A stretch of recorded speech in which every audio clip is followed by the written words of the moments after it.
Le président américain chercherait à imposer son discours politique à ses alliés européens, selon un rapport du Conseil européen des relations étrangères.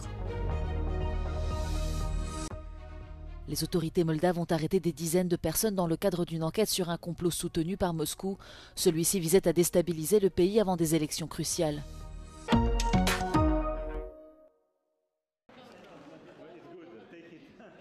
Le président américain cherche à imposer son agenda et son programme politique aux Européens.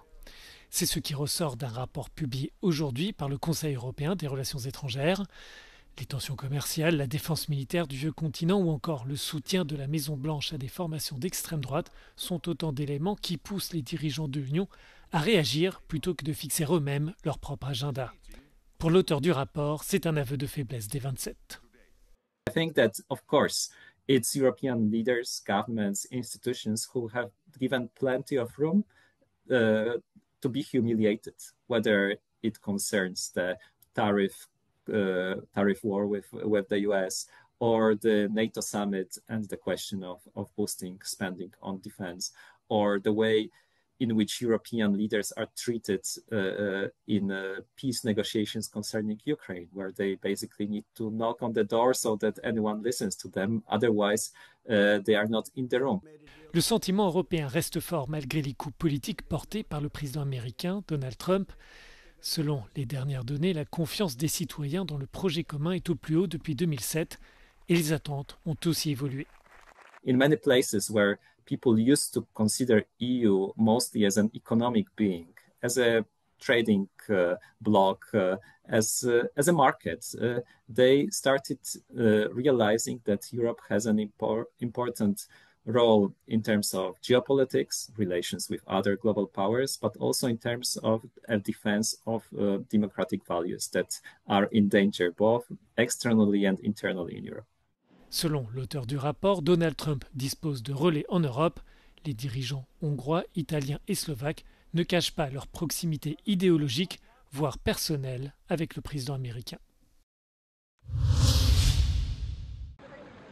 Les autorités moldaves ont déclaré avoir effectué 250 perquisitions et arrêté des dizaines de personnes ce lundi dans le cadre d'une enquête sur un plan présumé soutenu par la Russie pour inciter à des émeutes de masse et déstabiliser le pays à l'approche d'élections législatives cruciales. La police a déclaré que le complot a été coordonné depuis Moscou par l'intermédiaire d'éléments criminels. Azi, cu toată seriozitatea, vă spun că suveranitatea, independența, integritatea și viitorul nostru european sunt în pericol. Kremlinul aruncă cu sute de milioane de euro pentru a cumpăra sute de mii de voturi pe ambele maluri ale Nistrului, dar și în afara țării. Oamenii sunt intoxicați zilnic cu zeci de minciuni. Sute de persoane sunt plătite pentru ca să provoace dezordini, violență și să sperie lumea. Les Moldaves doivent voter ce dimanche pour choisir le nouveau corps législatif de 101 sièges dans une élection que beaucoup considèrent comme un choix entre la poursuite du chemin du pays vers l'adhésion à l'Union européenne ou des liens plus étroits avec la Russie. Le pays a déjà connu des tentatives d'ingérence visant à discréditer le gouvernement de Maia Sandu. Une campagne de désinformation pro-russe baptisée Matrioshka a intensifié ses efforts de propagande dans le pays ces derniers mois, notamment en diffusant des centaines de fausses allégations.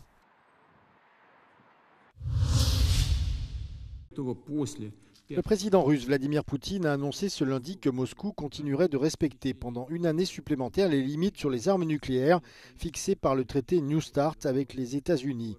Cette annonce intervient alors que l'expiration du traité est prévue en février prochain.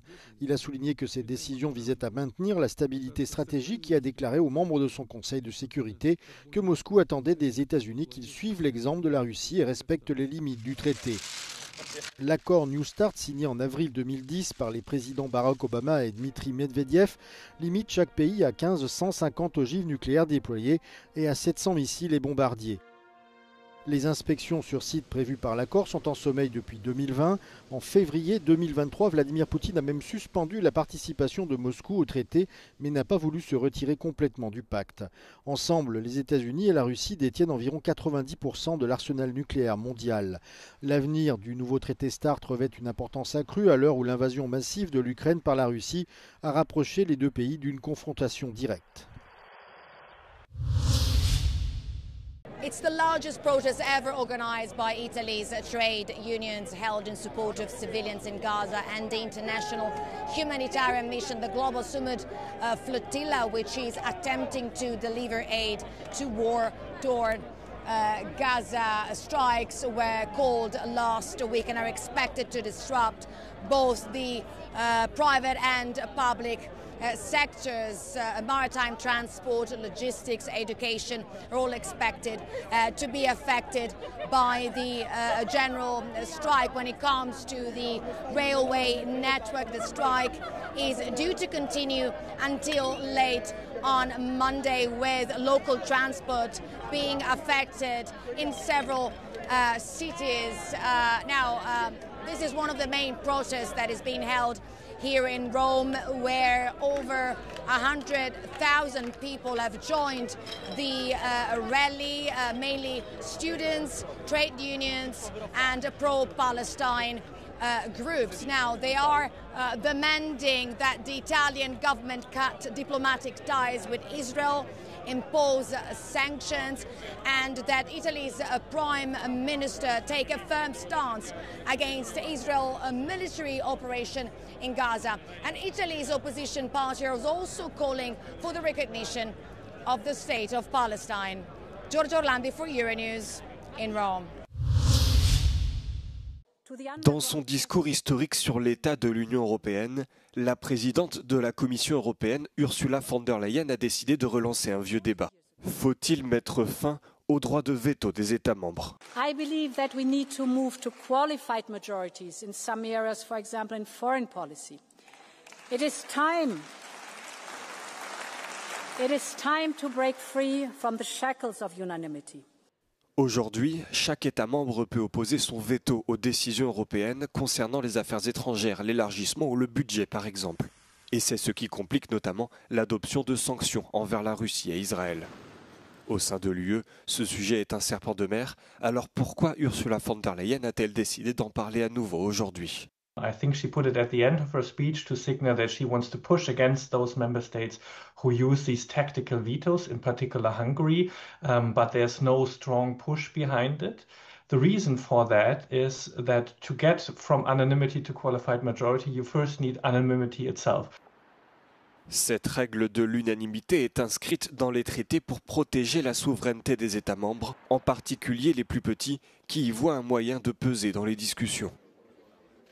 Au contraire, d'autres pays comme l'Allemagne ou la France plaident pour la majorité qualifiée, notamment pour les questions de politique étrangère et de sécurité. Toutefois, selon plusieurs experts, le cœur du fonctionnement européen reste avant tout le consensus. The institution which dictates the political direction of the EU is actually in the building behind us. It's the European Council, it's the heads of state and government. They decide everything by consensus. They do conclusions by consensus. In fact, the consensus has made things more durable. Because if you immediately, on an important issue, a sensitive issue, you go ahead without voting countries, I think you'll create a problem. En théorie, il serait possible de passer à la majorité qualifiée sans modifier les traités, si la Commission ou un groupe d'États membres en prenait l'initiative. Mais pour l'heure, le signal envoyé par Ursula von der Leyen reste politique. Aucune procédure formelle n'a été engagée. Combien de temps faut-il aux Européens pour se rendre au travail ?